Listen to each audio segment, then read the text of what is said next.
Daddy, आप तो aerosols के बारे में काम करते हैं, तो फिर आप हमको ये बताइए कोरोना के बारे में कि कोरोना को एयरबॉर्न क्यों कहा जाता है और वो कितनी देर तक हवा में रह सकता है और वो कितनी दूर तक जा सकता है। अच्छा सवाल बंदा। हम लोग जानते हैं कि जो कोरोना वायरस है वो निर्जीव होता है, वो एक मॉलिक्यूल है। कहाँ से आता है? वो जो जितने मरीज होते हैं, जब वो लोग सांस लेते हैं, जब वो लोग खांसते हैं, बोलते हैं, छींकते हैं, तो उनके अंदर से वो निकलता है। एक बार उनके अंदर से निकला, अगर वो लोग मास्क लगाए हुए हैं तो उससे आगे नहीं फैलेगा, लेकिन अगर वो लोग मास्क नहीं लगाए हुए हैं तो वो हवा में आ जाता है। और हवा में आने के बाद वो जहाँ जहाँ हवा जाती है वहाँ जा सकता है। इसमें भी जो है ये बहुत अलग अलग साइजेस में होता है। ये माइक्रोन साइज का हो सकता है, सब माइक्रोन साइज का हो सकता है। तो जो बड़े बड़े पार्टिकल होते हैं वो तो मरीज के आसपास ही गिर जाते हैं, या उसके कपड़ों में, या उसके आसपास इधर उधर दीवार पे, हाथ पे, यहाँ वहाँ गिर जाते हैं। लेकिन जो छोटे छोटे पार्टिकल होते हैं वो हवा के साथ जहाँ जहाँ हवा जाती है वहाँ हो जा सकते हैं। तो जैसा हम लोग जानते हैं कि एरोसोल की जो लाइफ टाइम है वो 1 हफ्ते ऐसा होता है।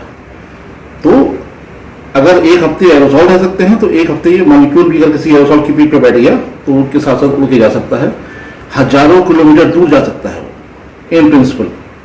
जरूरी कि वो जाए, लेकिन यहाँ पे ज़्यादा इंपॉर्टेंट क्या है कि डोज। कहने का मतलब, डोज का मतलब क्या हुआ कि जैसे मान लो कि हवा में, एयरबॉर्न का मतलब हुआ कि हवा में है, लेकिन हवा में है इसका ये मतलब नहीं हुआ कि हम लोग जैसे ही सांस लेंगे तो हम तुरंत बीमार हो जाएंगे। उसके लिए हम लोग के अंदर सफिशिएंट नंबर ऑफ वायरस जाने चाहिए।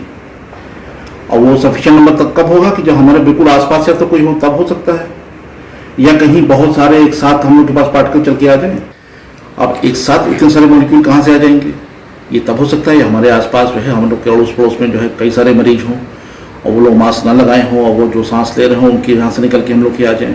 या मान लो कि हम लोग के घर की तरफ जो हवा आ रही है वो आस पास हम लोग के कोई कोविड सेंटर है जहाँ पे बहुत सारे मरीज एक साथ हैं और वहाँ का जो वेंटिलेशन है उसके थ्रू थोड़े से आ रहे हैं। अदरवाइज इतने सारे मॉलिक्यूल्स एक साथ हम लोग के अंदर नहीं आते हैं, और इसीलिए जो है मतलब हम लोग घर में बिना मास्क लगाए बैठे हैं तो उसमें कोई डरने वाली बात नहीं है, या हम लोग बालकनी में खड़े हैं तो उसमें कोई डरने वाली बात नहीं है। लेकिन हमको नहीं पता कि जो है कौन मरीज कहाँ पे है और कहाँ से कितने वो मॉलिक्यूल्स अपने अंदर से वो वायरस उतने छोड़ रहा है। तो बेहतर होगा कि हम लोग घर से निकलें तो मास्क लगा लें, ये अपनी सेफ्टी के लिए है। लेकिन ऐसे नहीं है कि जो है आपने खाली सांस ली तो आप बीमार हो जाएंगे उससे, ऐसा नहीं है। इसमें डोज सही होता है।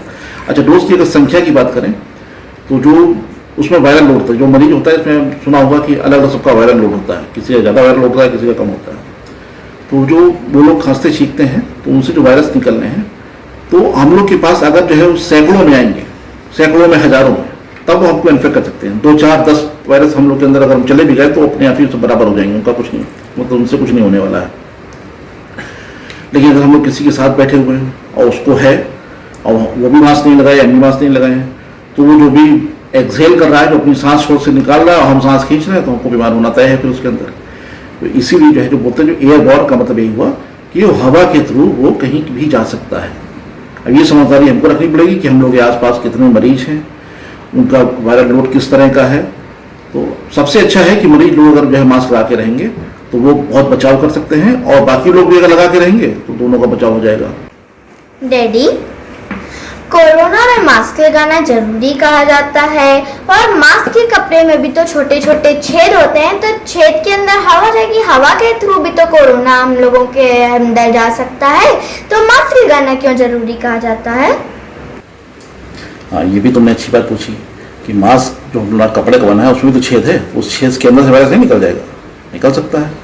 उन्होंने बताया वायरस के बहुत सारे साइजेस हो सकते हैं, बड़ा भी होता है, छोटा भी होता है। आमतौर पे बड़े साइज का होता है तो वो सब तो फिल्टर हो जाएगा, लेकिन बहुत छोटे जो हैं वायरस वो उस कपड़े के थ्रू जा सकते हैं, और इसी के लिए बोला जाता है N95 मास्क लगाने का। N95 क्या होता है? इसमें बहुत छोटे छोटे मॉलिक्यूल्स को भी वो फिल्टर कर देता है।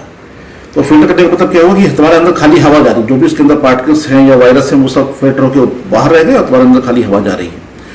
अब किसी की बात मान लो N95 ना हो तो हम लोग के कुछ साथी लोग हैं जो इधर उधर लोगों ने रिसर्च की है, उन्होंने देखा है कि उस केस में अगर हम लोग डबल मास्क लगाएं तो वो भी बहुत अच्छा काम करता है।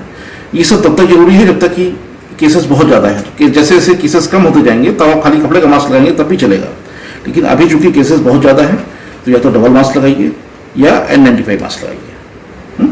अच्छा रेडी, तो फिर अगर हम लोग फ्रेश एयर और वेंटिलेशन के लिए खिड़की दरवाजे खोलें तो क्या उससे भी कोरोना अंदर आ सकता है?